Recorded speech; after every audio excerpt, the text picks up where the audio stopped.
Og nu sender vi den anmelderroste dokumentar Slå ej mit barn. Det vil jeg altså ikke finde mig i.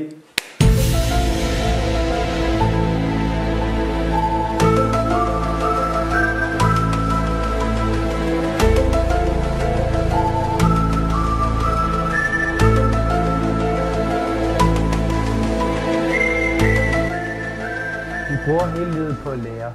Lære noget nyt og lære fra os. Men hvor langt vil vi egentlig gå? På Glamsdalens idrætsefterskole har de taget de gamle metoder i brug. De har genindført revselsretten. Vi har undersøgt, hvordan den her negative afstrafning har haft virkning på de unge individer.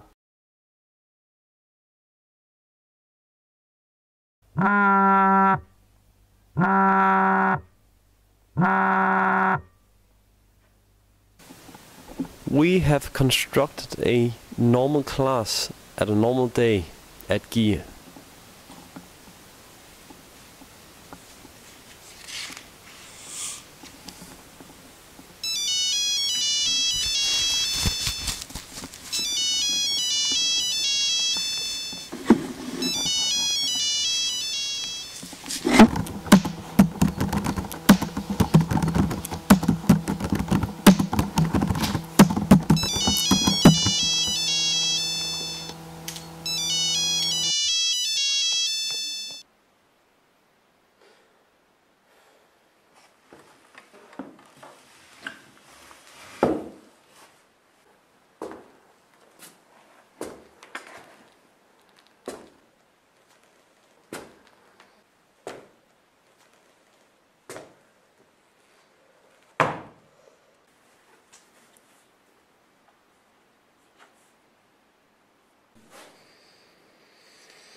We have investigated and interviewed the principal and some teachers.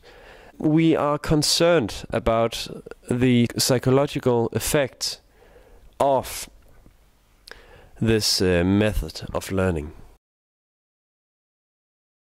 Jeg står ude foran Glamsdalens idrætsefterskole, hvor vi har afventet rektorens ankomst i snart 2 timer. Det har været en lang dag med interviews fra lærerne, men det ser sort ud for Glamsdalens idrætsefterskole. Hov, det er rektoren. Rektor Michael, hvordan kan det være, at I har gennemført så drastisk en politik for jeres efterskole? Det har jeg ikke nogen kommentar til. Har du simpelthen ingen kommentar? Ingen kommentar. Vil du selv sætte dine børn på en efterskole, hvor jeg har lige sagt, at jeg ikke vil tale med dig.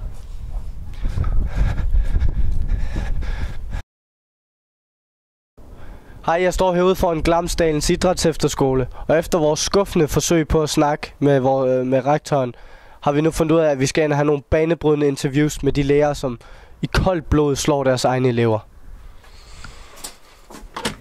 Kom med mig.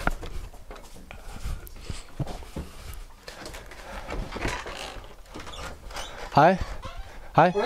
Vil du give et interview? Ja, det kan I tro. Jeg var lige i gang med at pusse skolens pokaler. Kan du lige vise os lidt rundt? Ja, det kan jeg sagt. Vi har også spiselokale herinde, hvor halvdelen af skolen de spiser til daglig. Og så kommer vi ned ad gangen her. Der er også en indgang til spisesalen her. Hernede har vi forskellige faciliteter. Vi har for eksempel vores tv-stue, hvor vi har en stor skærm, der viser diverse. Og fællessamlinger dernede i gamle dage, det har vi nu oppe i en ny spisesal nu.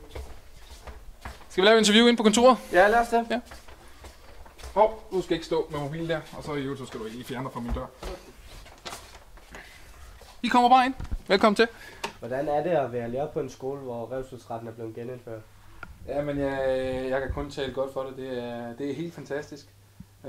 Jeg har været vant til en skole, hvor eleverne de simpelthen ikke gjorde det, der blev sagt. Og på den her skole, der kan vi fastholde eleverne. Og der laver de det, de skal. Og det er rigtig, rigtig godt. Der kommer orden i klassen. Det er for elevernes eget bedst. Hvordan tror du, det påvirker jeres elever, når I sådan går og slår dem? Jamen, jeg tror ikke, det påvirker dem synderligt. De får selvfølgelig en lærestreg, og så ved de, at den lektie, den laver de sgu nok næste gang. Så jeg kan kun se positiv effekt af den her lov, er blevet gennemført på den her skole. Jeg er meget, meget positiv over for det. Og det er også det, jeg ser hos eleverne. De får lige pludselig lavet deres ting, og den røde kind, de måtte have i en uges tid, den bliver jo nok almindelig farve igen. Vil du tillade, at dine egne børn gik på sådan en skole? Ja, naturligvis. De er vant til fra barnsben af at få en hilsen i ny og næ fra pappas høje hånd, så det tror jeg ikke er anderledes, at de kommer på efterskole. Nå, men jeg vil sige tusind tak, for at vi kunne udspørge dig. Ja, men det var så lidt en anden gang, så ja, 2 sekunder. Jeg har faktisk lige et møde her med en elev. Du sagde, jeg skulle være klokken 3. Hej Maja, du kommer for sent igen.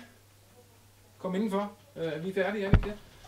Jo. Jeg har lige et par ting, vi skal have diskuteret. Men, ja, tak for den gang.